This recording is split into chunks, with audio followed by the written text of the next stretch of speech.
Değerli arkadaşlar, Bitlis'imizde 15-20 günden beridir bütün ürünlerde olduğu gibi kuru fasulyemizde de hasadımız başladı. Kuru fasulye Bitlisili tarımına, üretim desenimize 2013 yılında dahil oldu. 7 yılda önemli bir gelişme kaydettik. Şu anda da ana ürünlerimizden biri olmaya başladı. Tabii tarlada hasatlarımız devam ediyor. Ben şahsım ve teknik personelle beraber hasatlarda iştirak ettik. 2021 yılında da üretimimizin çok güzel olduğunu gördük.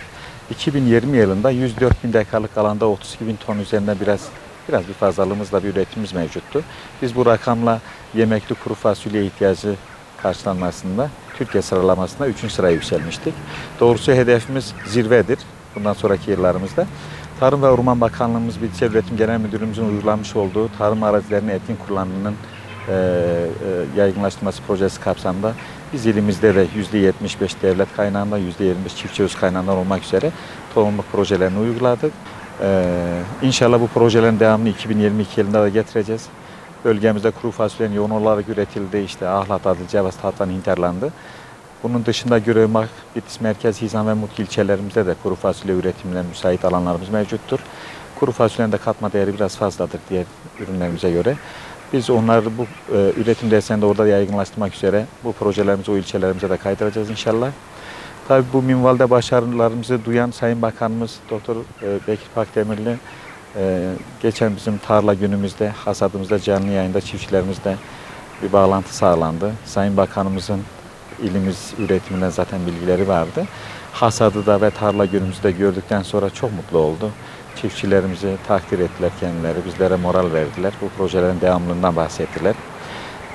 Sayın Bakanımız bir vurgu yaptı orada. Cumhuriyet tarihinin en yüksek üretim değerine ulaştık yemekli kuru fasulyede. Bunun da büyük bir kısmının Bitlis ilinden gelmesi, söylemde bulunması ayrıca bizi mutlu etti.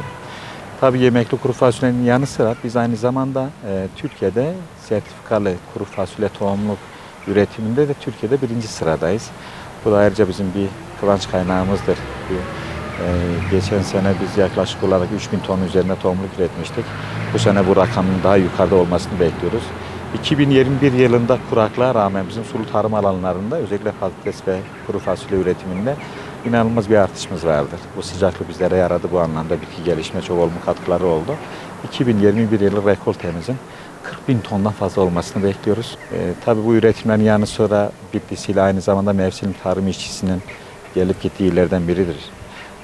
Pandemiye rağmen geçen sene 2000-3000 civarında bir mevsimlik işçi istihdamı sağlanmıştı burada. 2021 yılında sahada gördüğümüz kadarıyla şu anda 20 bin ile 30 bin arasında bir rakamda mevsimlik işçi çalışmakta Nisan ayından beri ilimizde.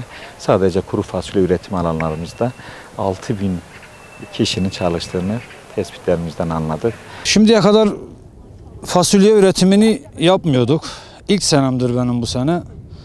Yaklaşık bin dönüme yakın bir arazim var. Bu sene için Tarım Orman Bakanlığımız verdiği destekler ve İl Tarım Müdürlüğümüzün destekleriyle, teşvikleriyle bu sene biz burada böyle bir proje hazırladık. Projeyi yani bu hale getirmemiz bizim için çok güçtü. Biz böyle bir şeyi düşünmüyorduk gerçekten.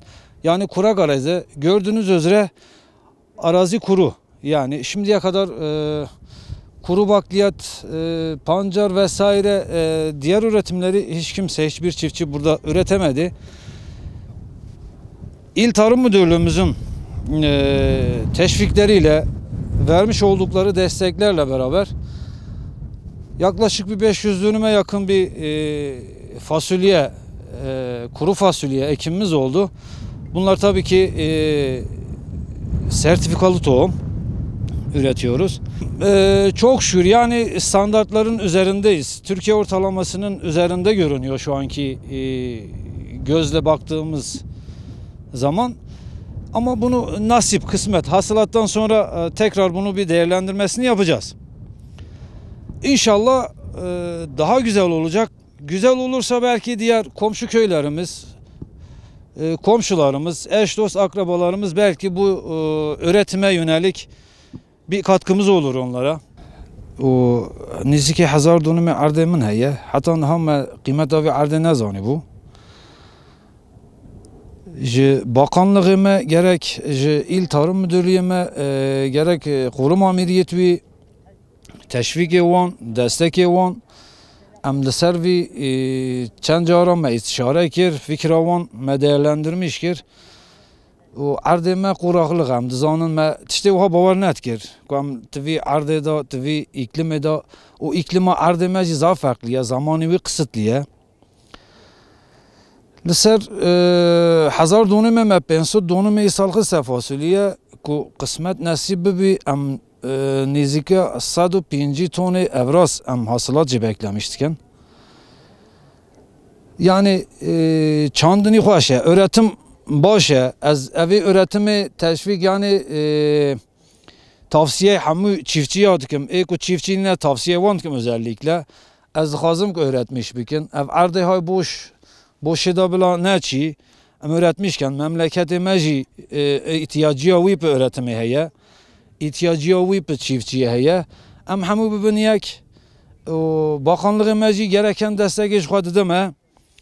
Ji bo wî öğretmiş bikerin em ancak öğretimê li ser piya bikom sekinin.